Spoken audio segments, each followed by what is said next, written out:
আর কোনো মার যেন বুক খালি না হয়, আর কোনো ভাইয়ের যেন ভাই না হারায়, আমি এইটাই চাই। রামিসার বাবা বলছে উনি ন্যায় চান না, কারণ প্রত্যেকটা ঘরে মেয়ে আছে, এই মেয়েগুলা যাতে সুস্থভাবে থাকতে পারে, শুদ্ধভাবে কাজ করতে পারে, এই ধরনের প্রত্যেকটা ঘরে যাতে না হারায়। আমার মেয়ে শেষ হয়ে গেছে, সে অন্যজনের মেয়ে যাতে এই ধরনের না হয়, এই ধরনের প্রতিবাদ করছে। ভিডিওটা সবাই দেখে যান। আমার সন্তানের বিচার আপনারা করেন না, আমাকে কিছু দিয়েন না, শুধু সমাজটাকে একটু বদলায় দেন আল্লাহর হস্তে। সমাজ কাঠামোটাকে আল্লাহর হস্তে বদলায় দেন। সমাজের বিবেকবান মানুষদেরকে আপনারা একটু বিবেকটা। রামিসার বাবা সরকার কাছে বিচার দিবে না, কারণ সরকার কাছে দিলে কিন্তু ন্যায় পাবে না, তার জন্য কিন্তু দিবে না। তার জন্য প্রত্যেকটা সমাজকে অনুরোধ করছে যে সরকারের কাছে না দিয়ে আপনারা যাদের যা মনে হয় তাই করবেন, কিন্তু কথা হলো যে নিজের মেয়েটা যাতে শুদ্ধভাবে বিচার পায়, এই ধরনের কাজ যাতে করে। সরকার কাছে দিলে কিন্তু এই মেয়ের বিচারটা পাবে না, তার জন্য কিন্তু আবেদন করছে প্রত্যেকটা জনসাধারণের কাছে। ভিডিওটা সবাই শেয়ার করবেন, দেখে দেন আরো ভিডিওটা। সঠিক পথে চালাবার ক্ষমতা দেন। আমরা একটা কথা আপনার মুখ থেকে শুনতে পেরেছি, আপনি রাষ্ট্রের কাছে বিচার চাচ্ছেন না আপনার মেয়ে হত্যার। আসলে কেন আপনি একজন বাবা হয়ে বিচার চাবেন না কেন? আমার বয়স 55। আমি ওরকম ভাবে আমি দেখিনি। আমার ভুল হতে পারে, আমার জানার ভুল থাকতে পারে, আমার জ্ঞানের স্বল্পতা থাকতে পারে, যে আইনের ফাঁক ফোকর দিয়ে কোনোভাবে বের হয়ে যায়নি। কারণ যে খুন করেছে আমি কালকে শুনতে পেরেছি, সে নাকি আরও একটা কোনো অথরিটির সাথে জড়িত ছিল এবং জামিনে বেরও হয়ে আসছে। তো বের হয়ে আসে সে আবার আরেকটা করছে, আবার সে জামিনে বের হবে, সে আবার আরেকটা করবে, আবার সে আরেকজন মানুষ জামিনে বের হবে, সে আরেকটা করবে। আপনাকে ঠেকাবার ক্ষমতা রাখেন? রামিসার হত্যাকারী একটা নয়, আরো কয়েকটা বার এই ধরনের কাজ করছে, কোনো কিছু বিচার হয় নাই। কারণ একটার আগেও কিন্তু করেছে, এটা কিন্তু রামিসার বাবা কিন্তু বলে দিছে। এই ভিডিওটা সবাই দেখছেন, আরো বাকি খিলাক আপনি কি দেখে যান। আপনার কাছে কি সেই ক্ষমতা আছে? আদালতের একজন বিচারপতির হাতে কি সেই ক্ষমতাটা আছে? আমি রূঢ় ভাষায় বললাম, আমাকে ক্ষমা করবেন।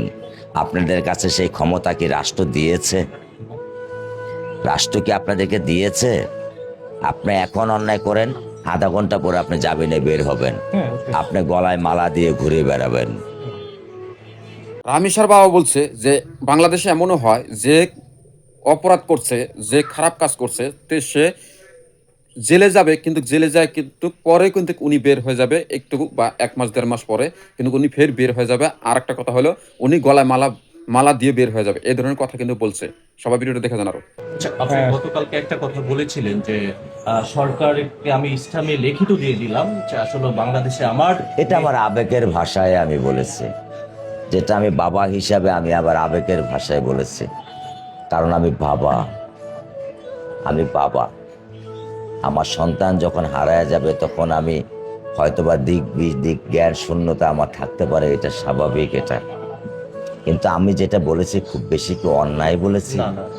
কিন্তু একটা দুঃখের সাথে বলতে হয় রামিচা যে সরকার প্রধানমন্ত্রীর কাছে আপনার কিছু বলার আছে কিনা তারেক রহমানের কাছে? আমি আমার বাচ্চা সন্তানের বিচার চাই। আমার বাচ্চা তো আর ফিরিয়ে দিতে পারবেন না।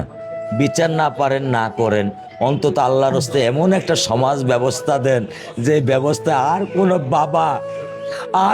বাবা যেন তার বুক খালি না হয়। রামিসার বাবা সরকার কাছে এমন ভাবে বিচার চাচ্ছে যে আমার সাথে এমন হয়েছে যাতে কোনো বাবার বুক খালি না হয়, কোনো ভাইয়ের বোন যাতে মারা না যায়, এই ধরনের কিন্তু বলছে, কেঁদে কেঁদে বলছে। আর এই ভিডিওটা সর্বোচ্চ শেয়ার করে দেন যাতে সরকার কাছে পৌঁছে যায় এই ভিডিওটা। আর কোনো মার যেন বুক খালি না হয়, আর কোনো ভাইয়ের যেন ভাই না হারায়, আমি এইটাই চাই। আমার সন্তানের বিচার আপনারা করেন না, আমাকে কিছু দিয়েন না, শুধু সমাজটাকে একটু বদলায় দেন আল্লাহর হস্তে।